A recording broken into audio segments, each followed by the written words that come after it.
আজকে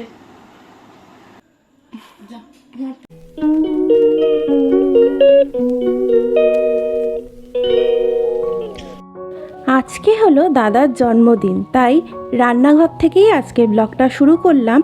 রান্না বান্না তো অনেক কিছুই আছে। প্রথমে আমি এখানে মাছটা ভেজে নিচ্ছি। আজ হলো 17ই মে, এটা ছিল শুক্রবারের ব্লগ। প্রথমে দেখো এখানে সব কাটাকুটিও হয়ে গেছে। জন্মদিনে আমাদের 5 রকম ভাজা দিতে হয়, তার জন্য এখানে বৌদি ভাই সব কিছু কাটাকুটি করেও দিয়েছে। বেগুন, ঢেঁড়স, আলু, মাছ ভাজা হবে, শাক ভাজা হবে, সব কিছুই তোমাদের সাথে শেয়ার করব। প্রথমে আমি এখানে চাটনিটা করে নিচ্ছি।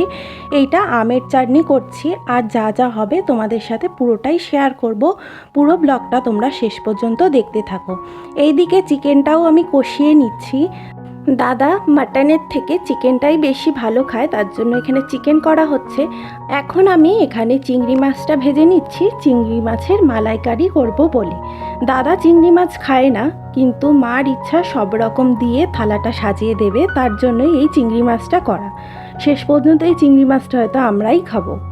আমি আর বৌদিভাই মিলেই আজকের রান্নাটা করেছি। বৌদিভাই ওইদিকে ভাজাভুজিগুলো করেছিল, আর আমি এইদিকে মাংস, মাছের ঝোল আর চিংড়ি মাছের মালাইকারি এগুলো করেছিলাম। চলো তাহলে রান্নাগুলো আস্তে আস্তে সব কমপ্লিট করে নিই। আর কি কি পদ ছিল, মানে কি কি মেনু ছিল আজকে, সব কিছুই তোমাদের দেখাবো আর একটু পরে।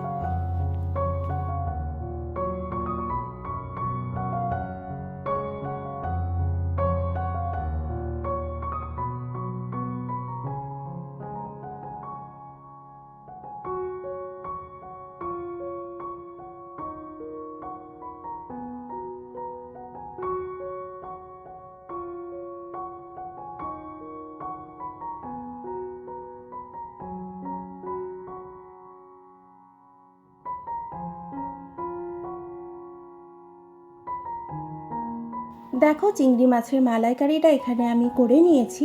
পুরো রেসিপিটা দেখালে অনেকটা ভিডিও বড় হয়ে যাবে, তাই তোমাদের সাথে শেয়ার করতে পারলাম না।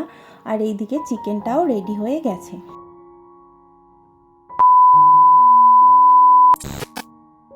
এখন আমি চলে এসেছি ঠাকুর ঘরে। মা এখানে দাদাকে আশীর্বাদ করবে, মা আর ঠাকুমা দুজন মিলে আশীর্বাদ করবে, তাই এখানে চলে এসেছি। দেখো ও বসেও পড়েছে, মা এখানে আশীর্বাদ করছে। তাহলে চলো, আশীর্বাদের পর্বটা কমপ্লিট হয়ে গেলেই আজকের এই থালিটা আমি সাজাবো, তোমরা দেখতে থাকো।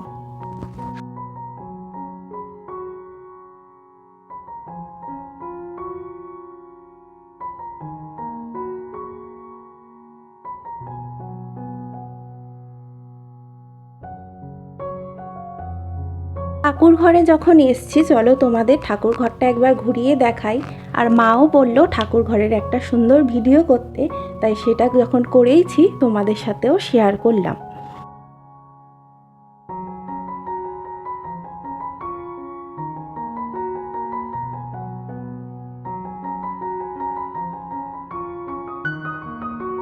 ঠাম্মারও এখানে আশীর্বাদ করা হয়ে গেল। এবারে মা দাদাকে পায়েসটা খাইয়ে দেবে, যেই পায়েসটা করেছিল। মা পায়েসটা বানিয়েছিল। ঠাকুরকে প্রথমে এই ভোগটা নিবেদন করা হয়, সেই ভোগটাই জন্মদিনের দিন খাওয়ানো হয়। তো সেটাই মা এখন দাদাকে পায়েসটা প্রথমে খাইয়ে দিল।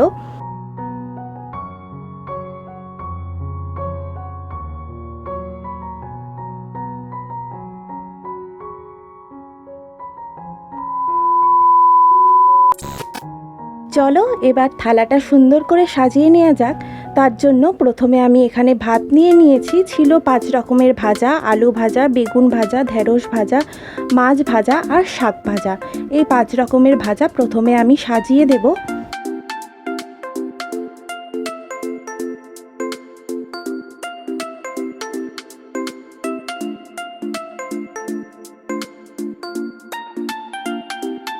প্রথমে এখানে ছিল ডাল, তারপর ছিল মাছের ঝাল, চিংড়ি মাছের মালাইকারি, চিকেন, চাটনি, পাঁপড়, মিষ্টি আর দই।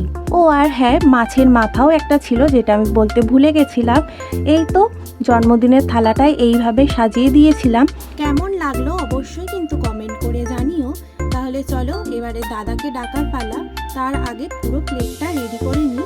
মিষ্টিটা দিলে পুরো প্লেটটা রেডি হয়ে যাবে। চলো সেটা তাড়াতাড়ি রেডি করে নিই।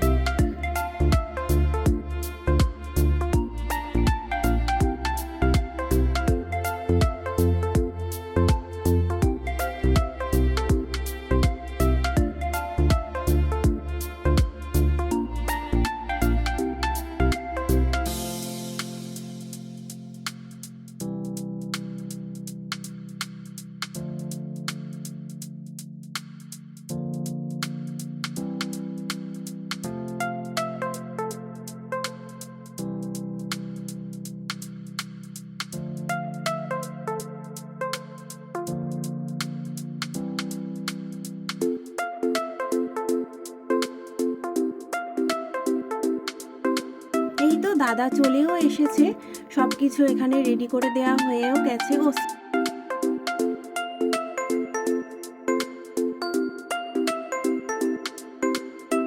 চলো ও খেতে থাক, খাওয়ার সময় বেশি ভিডিও না করাই ভালো। এরপর একবারে সন্ধেবেলা দেখা হচ্ছে।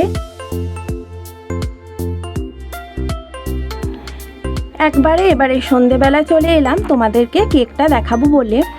এই যে একটা কেক, এখানে শুভজিৎ লেখা, আর একটা কেক দিয়েছিল পলাশদা, মানে দাদার একজন ভাই হয়, আমার দাদা হয়, সে এই কেকটা পাঠিয়েছিল।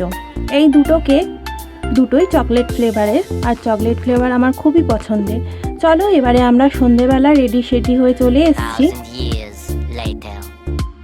এবার এখানে দাদা কেক কাটতেও বসে গেছে, তাহলে সবাই বলো হ্যাপি বার্থডে টু ইউ।